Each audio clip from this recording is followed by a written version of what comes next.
2 weeks from tonight, America will gather for Thanksgiving dinner. Over those tables, while watching football, shopping over the weekend, America naturally will collectively take stock with each other, with our families, with our friends. Poll after poll tells us the most important issue right now is prices. New survey here from Navigator shows Republicans are being blamed more for rising healthcare premiums, rising costs in general, and the rising cost in electricity in terms of who is responsible for that. New Associated Press polling shows Trump is underwater 34 percentage points on the economy. Those numbers right now are lower than Joe Biden's.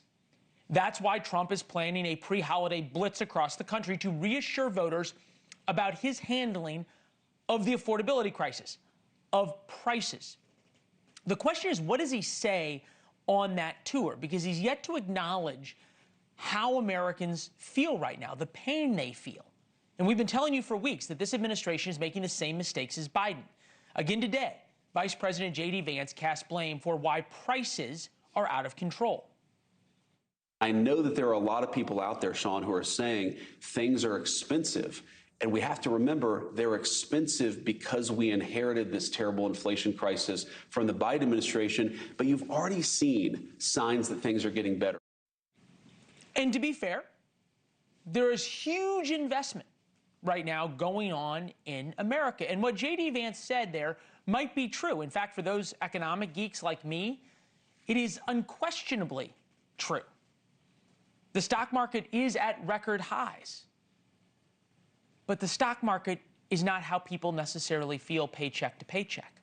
As Harry Truman said on the Resolute desk, the buck stops here. Yet Democrats are not taking advantage of it. Look at last week's elections. A socialist won in New York City focused on free buses. Abigail Spanberger, Mikey Sherrill won Virginia and New Jersey by bigger than expected margins. Even the government shutdown focused attention on the coming increases to health insurance costs. It boosted Democrats' poll numbers. But the bulk of their party and their cheerleaders are not noticing. Democrats, best evidenced by programming at MSNBC, CNN, and the New York Times, are not focused on what people are going to be focused at on Thanksgiving. Instead, they are focused on the Epstein files, also known as Orange Man Bad. If people decide that they want to continue to support a person who may be a pedophile himself or a person who obviously is covering for pedophiles, that's on them. Stand up finally, once and for all, against child trafficking, including when it involves the leader of your own party. The President of the United States is involved in potentially the largest cover-up in American history. His denial was pretty hard to believe, but now we have the receipts. Trump was aware of everything going on. Much of what you just heard there is demonstrably false. The rest is very questionable. And for some reason, Democrats are obsessed over a vote in the House next week that will mean absolutely nothing about releasing the Epstein files. And do not take my word for it. Here is Jon Stewart, not exactly a Trump fan, and Mark McKinnon. And I think the thing that Democrats have to be careful is prosecute this to the fullest extent, get them on their heels, but get back to affordability. This is not going to win the election. It could be the pictures of him and illegal sex trafficked women from Epstein in a forced human caterpillar or Ouroboros, and they'd find a way to say, well, but Hunter Biden's laptop was, worse.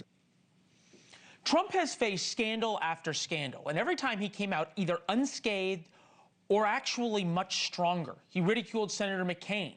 He was indicted 4 times and convicted in a New York courtroom. There was the Access Hollywood tape, cozied up to Putin, failed to build a full border wall, called those who came into America rapists and murderers. He was impeached twice. He made highly inappropriate comments about Megyn Kelly. And every time Trump got stronger, telling America that Trump is a racist, misogynist, homophobic pig does not work. He is not.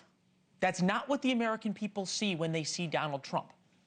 Joe Biden is the only person who beat Donald Trump, and he did it by focusing on something vitally important to America at the time, COVID. The media unfairly blamed Trump for COVID. Biden exploited it. Biden won.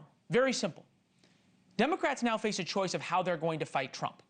And if Democrats are going to retake control of the House next year, which for Democrats should be their only mission, Epstein will not be the reason. Prices will. Thank you for watching. Subscribe below and download our NewsNation app right now on your phone, and you will get fact-based, unbiased news for all Americans.